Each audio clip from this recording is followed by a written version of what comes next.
हमले को सिर्फ अपने हाथ के दम से ही रोक लिया होता है। उसने उसके चाकू को अपने हाथों से पकड़ रखा होता है। तभी कैंग फिलट अपनी लाइनों को आजमाते हुए कहता है कि नेक्स्ट टाइम जब तुम मेरे कमरे में आओ तो अपने चप्पल को उतार के आना, समझे? तभी कैंग फिलट उसके बाजू से पकड़ के उसे टेबल से पटक डालता है। कैंग फिलट इसके बाद बोलता है, मुझे पता है कि तुम भी वहां पर छुपे बैठे हो, सामने आओ और आखिर तुम्हें किसने भेजा है? तो पीछे से दूसरा गुंडा सामने आते हुए कहता है, मैं तुम्हें क्यों ही बताऊं कि हमें किसने भेजा है, क्योंकि बहुत जल्द तुम मरने वाले हो। इसके बाद वो उस पर टूट पड़ता है, पर हमें अचानक से दिखाया जाता है कि कुछ ही लम्हे में वो गुंडा अपने घुटनों पे बैठ जाता है और उसके जिस्म से ऐसे खून बहने लगता है जैसे किसी ने टूटी को खोल दिया हो। तभी हमें मालूम पड़ता है कि कैंग पिलट ने उसकी ही चाकू को लेके उसकी गर्दन के अंदर दस दिया था। तभी वो चलते चलते उनके इंचार्ज तक पहुंच जाता है जो कि उसके ही कमरे में बैठ के उसके ही शराब को एंजॉय कर रहा होता है। तभी वो गुंडा बोलता है, एक प्रोसिक्यूटर होने के नाते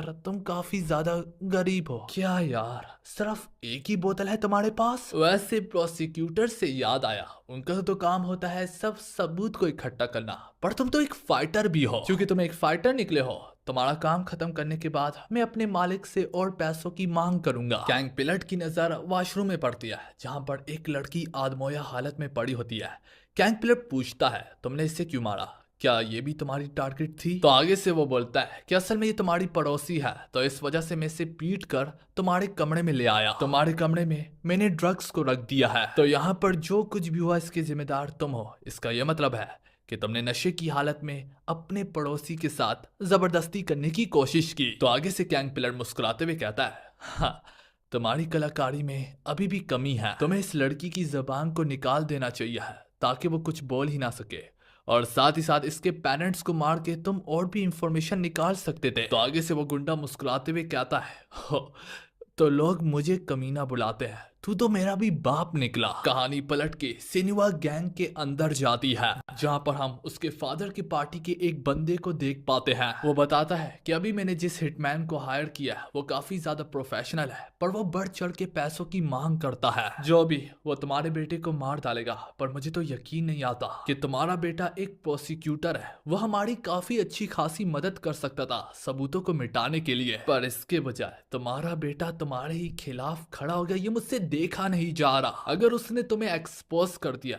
तो यहाँ तक तुम भी बच नहीं पाओगे, जबकि इलेक्शन हमारे सरों के ऊपर टूट आए हैं। ओए, तुम अपने नकारे बेटे का कुछ करते क्यों नहीं हो? जितने नीचे से तुम आए हो तुम्हें तो मालूम ही होगा कि एक बार तुम्हारी इमेज खराब हो जाए यहाँ तक तुम भी बच नहीं पाओगे, तुम मुझसे भी नीचे गिर जाओगे। ये सब कुछ मैं तुम्हारी भलाई के लिए बोल रहा हूँ। अगर तुम वाकई में अपने पास्ट को दफन करना चाहते हो, जो कुछ भी तुमने किया है। किंग एल्डो आगे से कहता है, अपने पास्ट को दफन करने के लिए मुझे साउथ कोरिया को दोबारा से खोदना पड़ेगा। अब ये सुनकर असेंबली मैन डरने लगता है। किंग एल्डो आगे उससे बताता है, इतना तो तुमने ठीक कहा है कि मैं काफी नीचे से ऊपर आया हूँ जब मेरे पास कुछ भी नहीं था, और तुम्हारी ये बात मुझे चुभ रही है कि मैं तुमसे भी नीचे गिर जाऊंगा। क्या तुम्हें मालूम है कि मैं नीचे से ऊपर आने के लिए क्या कुछ किया है? क्या मैं तुम्हें प्रैक्टिकल करके दिखाऊं? मैं कभी भी माफ नहीं करता उन लोगों को जो मेरे बारे में बोलते हैं कि वो मुझसे आगे निकल जाएंगे, चाहे मेरा अपना बेटा क्यों ना हो। ये सब कहने की ही देर होती है कि उस पार्टी वाले बंदे के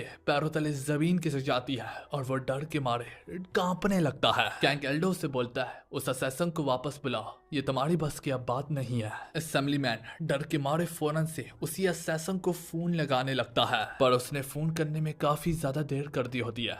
तब तक किंग पिलट उस हिटमैन को मार चुका होता है। कैंग पिलट अब जैसे ही फोन उठाता है तो उस असेंबली मैन की फटी होती है। वो चिल्लाते हुए कहता है कि ओए, तुमने फोन उठाने में इतनी देर क्यों लगा दी? तो आगे से कैंग पिलट बोलता है, वो मर चुका है।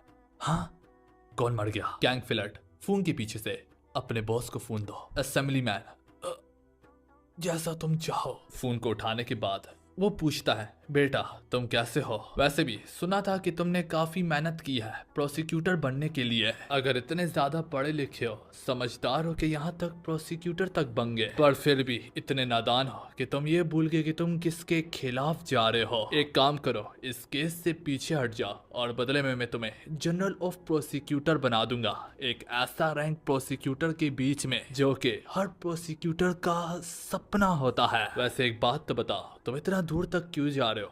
जस्ट बिकॉज कि मैंने तुम्हारी माँ को मार डाला है? तभी कैंग पिलट फादर, मेरे ख्याल में आप ये समझ नहीं सके कि मेरी माँ की मौत का मतलब आखिर मेरे लिए कितना ज्यादा मायने रखता है। ये बोलते बोलते वो किसी ऊंची बिल्डिंग के ऊपर आ पहुंचता है। इसके बाद कैंग फिलट आगे बताता है, इतना तो आपको भी पता है कि मैं प्रोसिक्यूटर हूँ और मेरा यही काम है कि क्रिमिनल्स को पकड़ना। अब तक मुझे मदर ने ही संभाल के रखा हुआ था, पर अब जबकि वो चली गई है, आपको मुझसे कौन बचाएगा। मेरी माँ ख्याल रखती थी कि मैं कभी भी उस रेड लाइन को क्रॉस ना करूं, पर तुमने मुझसे वो छीन लिया। अब मैं रेड लाइन को क्रॉस करने से नहीं कतराता। ये कहते कहते वह इस बिल्डिंग की ऊंचाइयों से अपने अपार्टमेंट को घूरने लगता है। इसका एक ही मतलब है कि उसने रेड लाइन को क्रॉस कर दिया है। अब वो कैसे, मैं बताता हूँ। कहानी कैंग फिलट के अपार्टमेंट के अंदर जाती है, जहाँ पे हमें मालूम पड़ता है कि असल में कैंग फिलट ने उस हिटमैन की जान को पूरे तरीके से नहीं नोचा, बल्कि यहाँ पर उसे बांध दिया होता है। फिर थोड़ी देर में उस हिटमैन को स्मेल आने लगती है गैस की। और अब कहानी उसी लम्हे पे जाती है जहाँ पर कैंग फिलट कहता है कि अब मुझे रेड लाइन क्रॉस करने से कोई नहीं रोक सकता। और बस उसके ये लाइन डिलीवर करते सार ही यहाँ पर कैंग फिलट का अपार्टमेंट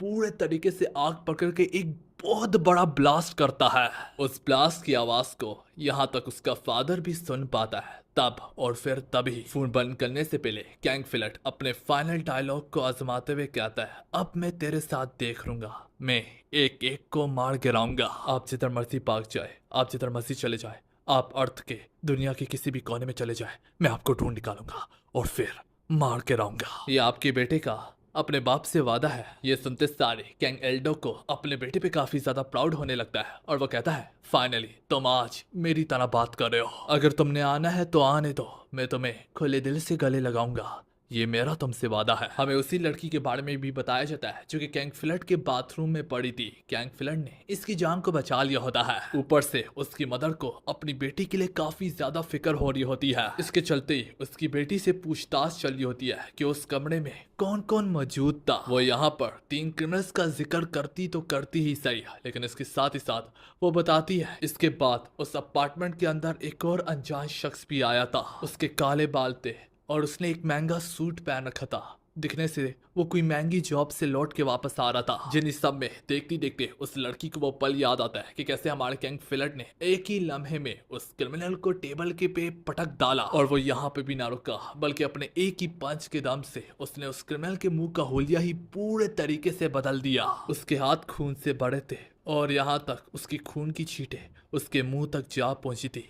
और जब वो पीछे मुड़ के देखा, अब मुझे नहीं लगता कि मैं कभी भी उसकी भयानक लाल आंखों को कभी बुला पाऊंगी। उस लड़की को अब एम्बुलेंस में इंस्टॉल करके ले जाया जा रहा है और वहीं पर हम अपने आखिरी लम्हों में दोबारा से इस सीन में अपने कैंग फिलट को देखते हैं, जो यही कहता है जो बात उसने जवानी में कही थी कि मुझे घंटा फर्क नहीं पड़ता कि लोग क्या सोचते हैं, मैं एक बुरा बेटा हूँ। कहानी एक बार फिर से सिनेमा ग्रुप में जाती है, जहाँ पर इस बार हम कैंग एल्डो के तीसरे बेटे को देख पाते हैं। वो बताता भी है कि मेरे भाई कैंग फिलट ने इस बार तो अपनी हदों को पार ही कर डाला है। वैसे भी मुझे शुरू से याद है जब हम लोग बच्चे हुआ करते थे, उसकी हमेशा से वो लाल आंखें मुझे डरा दिया करती थी। दोस्तों, कैंग एल्डो के तीसरे बेटे का नाम होता है कैंग टाइगू। वो बताता है कि फ्यूनरल में उसने एक एक गैंग के बंदे को मार डाला और यहाँ तक हिटमैन का भी काम तमाम कर दिया। इसके बाद उसने फोन पे ही हमारे बाप को डायरेक्टली चुनौती दी है। यहाँ पर इस टाउन में,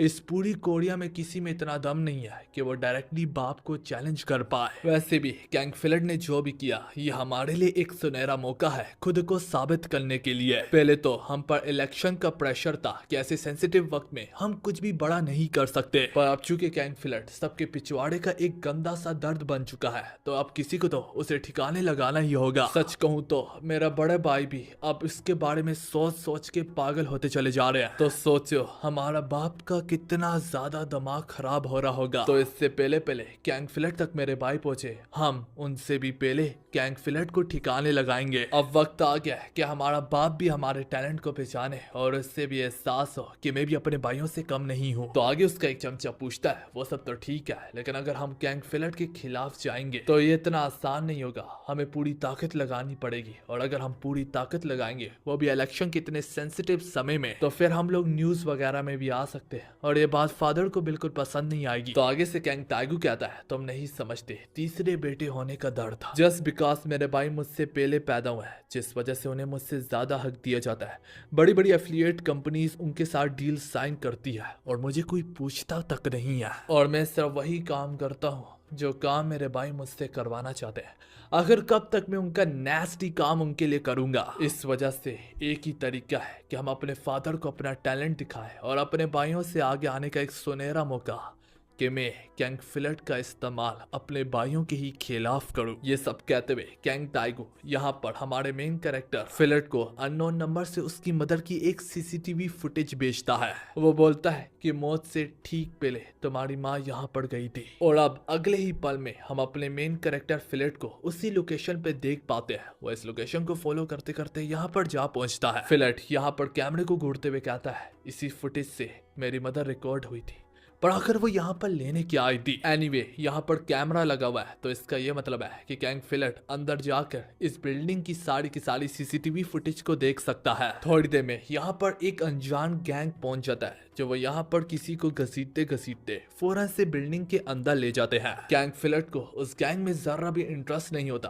क्योंकि वो सिन्वा गैंग वाले नहीं है। इस बिल्डिंग के अंदर अब वो जिस शख्स को घसीट के लाए होते हैं, वो अपने घुटने पे बैठ के उनसे माफी मांग रहा होता है। वो कहता है, प्लीज मुझे जीने दो, और अगर तुम मुझे थोड़ा सा वक्त दो तो मैं तुम लोगों को अच्छे खासे पैसे भी दे दूंगा। तो आगे से वो शख्स कहता है कि नहीं, तुम्हें लोन का इंटरेस्ट चुकाने में काफी ज्यादा देर हो चुकी है, अब तुम इस लीगल पेपर पे साइन करो और अब हम तुम्हारे जिस्म के ऑर्गन्स को ले लेंगे। यहाँ पर एक कुत्ता काफी ज्यादा भौंक रहा होता है, तो इससे पहले वो इस कुत्ते को डंडे मार मार के कत्ल कर डालता। इसके बाद वो इस बैट को इसके मुंह पे रखते हुए कहता है, माफ करना, वो कुत्ता कुछ ज्यादा ही भौंक रहा था तो मैं तुम्हें सुन नहीं पा रहा था।